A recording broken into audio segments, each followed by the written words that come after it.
ओम शांति। आज 31 अक्टूबर 2020 को आप सभी का शिव बाबा के इस रिसर्च लैब में बहुत बहुत स्वागत है। जी हाँ दोस्तों, आज इस रिसर्च लैब में हम सब जो बात अपने अंदर परिवर्तन की ला रहे हैं वो है कि बहुरूपी हम कैसे बने। जी हाँ दोस्तों, बहुरूपी क्या होता है, क्यों हमें बनना है और इसके क्या फ़ायदे नुकसान हैं। आइए इन सभी बातों को गहराई से समझते हैं और रिसर्च करते हैं अपने ऊपर कि हम क्या बहुरूपी बन सकते हैं। तो आइए देखते हैं बहुरूपी क्या होता है। हम सब जानते हैं बहुरूपी वो व्यक्ति होता है जो बहुत अलग अलग अपने अपने रूप बदलता है और रूप बदल के वो अलग अलग अपना किरदार निभाता है। हम सब हैं ना बहुरूपी। वो कैसे? हम एक होकर अलग अलग किरदार निभाते हैं, कभी भाई का, कभी बहन का, कभी बीवी का, कभी बच्चों का, कभी फ्रेंड का, कभी बड़े बुजुर्ग का। हमारे अलग अलग रोल्स हैं। एक ही व्यक्ति के अलग अलग रोल्स और रिस्पॉन्सिबिलिटीज़ हैं, तो हम अलग अलग रूप बदलते हैं।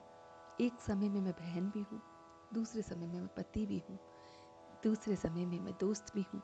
तो इस तरह से हम अपने अपने रूपों को पूरे दिन में कितनी बार बदलते हैं। मगर कमाल की बात यह है कि जिस रूप में हम होंगे उस रूप की विशेषता को अगर हम नहीं याद रखेंगे तो उस रूप का कोई फर्क और फायदा नहीं। अगर मैं इस समय एक टीचर हूँ और मैं अगले पल एक बहन हूँ, अगर टीचर और बहन में मैंने दोनों रोल्स को मिक्स कर दिया तो उसका कोई असर नहीं होगा। टीचर का रोल टीचर की तरह किया, बहन का रोल बहन की तरह किया, तो ही सबको उस रोल में मज़ा आता है।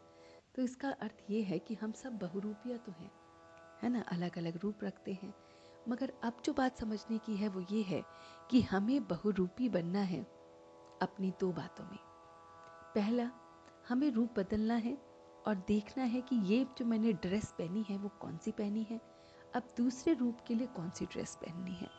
तो इस समय आज जो हम रिसर्च में करेंगे वो है अपने रूपों को बदलने के लिए अलग अलग ड्रेसेस का एक्सचेंज करना।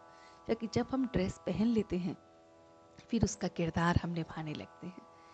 जैसे कि पुलिस इंस्पेक्टर को जब पुलिस इंस्पेक्टर की ड्रेस मिलती है तो जैसे ही वो वर्दी में होता है उसके अलग ही इम्पैक्ट पड़ता है।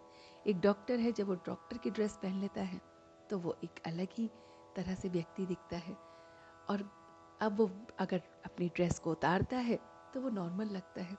तो इसी तरह से ये जो हमने मिट्टी के शरीर की ड्रेस पहनी है इसकी वजह से हम बहुत बहुत इम्प्योर हो गए हैं।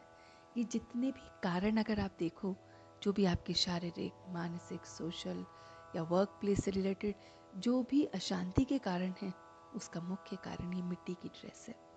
जब हम इस मिट्टी की ड्रेस को बदल कर, चेंज करके रूहानी फरिश्ते की ड्रेस पहन लेते हैं।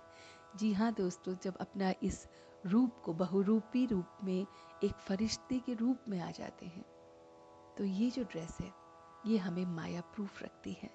ये हमें दुनिया के उन पुराने संस्कारों से, पुरानी वृत्ति से, पुरानी वाइब्रेशन से, जैसे वाटर प्रूफ और फायर प्रूफ ये ड्रेस होती है। तो आज पूरे दिन अपनी ड्रेसेस को एक्सचेंज करते रहिए। कभी कभी आइए अपनी मिट्टी की ड्रेस में, फिर एक्सचेंज कीजिए अपने फरिश्ते ड्रेस में, फिर मिट्टी, फिर फरिश्ते, ऐसे करते जाइए और देखिए कि कितना आपको आनंद मिलता है जब आप इस फरिश्ते की ड्रेस में होते हैं। कितना लाइट आप महसूस करते हैं और इसके साथ साथ आपकी सारी की सारी जो कमी कमज़ोरियां हैं, खामियां हैं, जो इस मिट्टी की ड्रेस से संबंधित हैं, वो शांत हो जाती हैं, ख़त्म हो जाती हैं, धीरे धीरे एकदम गायब हो जाती हैं। तो क्यों ना हम सारे दिन इस रूहानी अपनी ड्रेस को पहन के रखें, इस एंजेलिक ड्रेस को पहने, ताकि इस ड्रेस से हमें कोई भी प्रॉब्लम ना हो और हम बहुत बहुत अच्छी तरह से अपने आप को भी और औरों को की लाइफ को भी जी सकें और जीने दें। तो थोड़ा सा हम इन ड्रेस को पहनते हुए याद रखेंगे कि जब हमने रूहानी ड्रेस पहनी है, ये अपनी फरिश्ते की ड्रेस पहनी है, तो हम सबको सुख और शांति देने वाले हैं, सहन शक्ति से भरपूर हैं, बहुत बहुत हमारे अंदर समाने की शक्ति है, बहुत बहुत परखने की शक्ति आ जाती है, बहुत बहुत निर्णय लेने की शक्ति आ जाती है। तो जैसे ही हमने ड्रेस पहनी, ये शक्तियाँ हमें अपने आप ही महसूस होने लगती हैं। तो आइए इस ड्रेस को हमेशा हमेशा अपना पहन के रखें, राजी खुशी रखें, ताकि ये ड्रेस हमारी तो अपनी हो और दूसरों को भी बहुत बहुत सुख और शांति दे। तो कल फिर मिलते हैं आपसे शिव बाबा के इस रिसर्च लैब में। तब तक के लिए धन्यवाद। ओम शांति, ओम शांति, ओम शांति।